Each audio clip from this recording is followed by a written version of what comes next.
Well, I just got to ask one thing. Did you shake off Girardi ever? I did one time, and I was wrong. I made the wrong call. I ended up throwing a ball. There was obviously no damage done, but for the most part, it's a similar story. We all three were in sync with your catcher.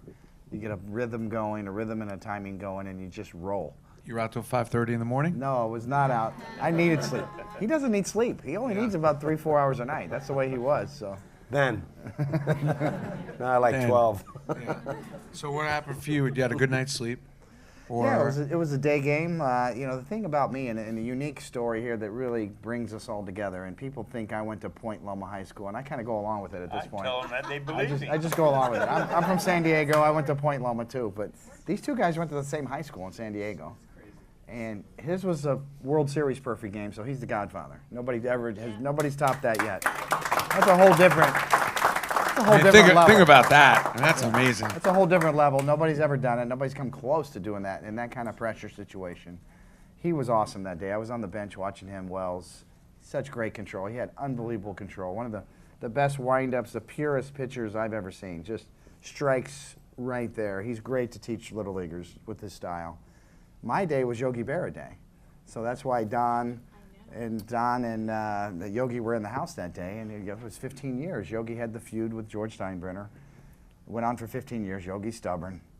Finally, they made peace, and that was the day I was pitching. It was Yogi Berra day, and Don Larsen walks out to the mound before the game to throw out the first pitch, and I made a crack to Don. I said, "Hey, Don, are you going to go run and jump in Yogi's arms again?"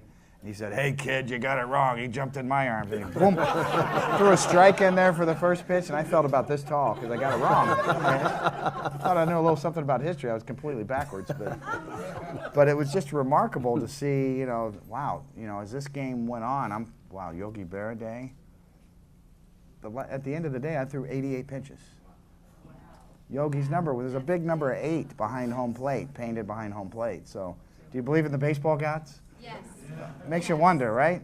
I don't know what you believe in. That's amazing. It made me wonder because I shook his hand, and afterwards, he was down in the tunnel after the game, and I ran up to Don and almost leaped on him like Yogi did to him, and a big hug, and I think you probably got that photo somewhere. Yeah, probably. Of me hugging Don Good picture. right after, like and that. there's just genuine joy on both of our faces. It's hard to capture sometimes. Sometimes things are too pre-planned, too pre-packaged, but. Were you nervous during the game, though? Or you just thought, yeah. Did the game go by in a blink, or was it? I was nervous. There was a rain delay, as Don was saying. There was a rain delay around the 4th inning, and it was only about 30 minutes. So I was able to come back after the rain delay, and it was fine. It was a hot day. I was 36 years old at the time, so the hotter the weather, the better, because my arm stayed looser. Those of you who moved to Florida, with arthritis, that's the way I was pitching. You need warm weather. And so that the weather helped me that day. It really did. And, I could feel, the expression I use is I could feel my hair growing, the adrenaline rush that you get, the tingling. I mean, it's an incredible rush of adrenaline, especially the 9th inning, walking out for the 9th inning. My head was on fire. My face was beet red. As Dave says, the veins were popping out of my neck. So Yankee Stadium, the old stadium. Yankee Stadium, people are going nuts. There's nothing like Yankee fans. Nothing like it.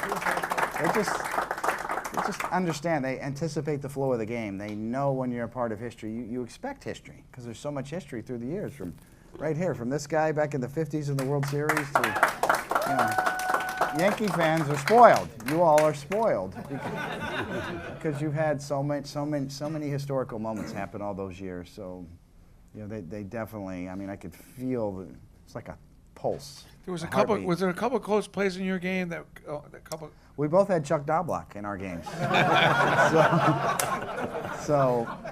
But Chuck made the plays, ironically, and those were the biggest cheers of the game because everybody empathized with Chuck because they knew he had a throwing problem. He had a psychological issue that sort of inhibited him from throwing the ball to first base. And It's called Steve Sax syndrome. Steve Sax syndrome, yes. So he had the yips. He'd pick up the ball and kind of freeze up a little bit. And in my game, it was a smash up the middle. It was a 2-0 pitch to Jose Vidro late in the game, 7th or 8th inning, and it was the 8th.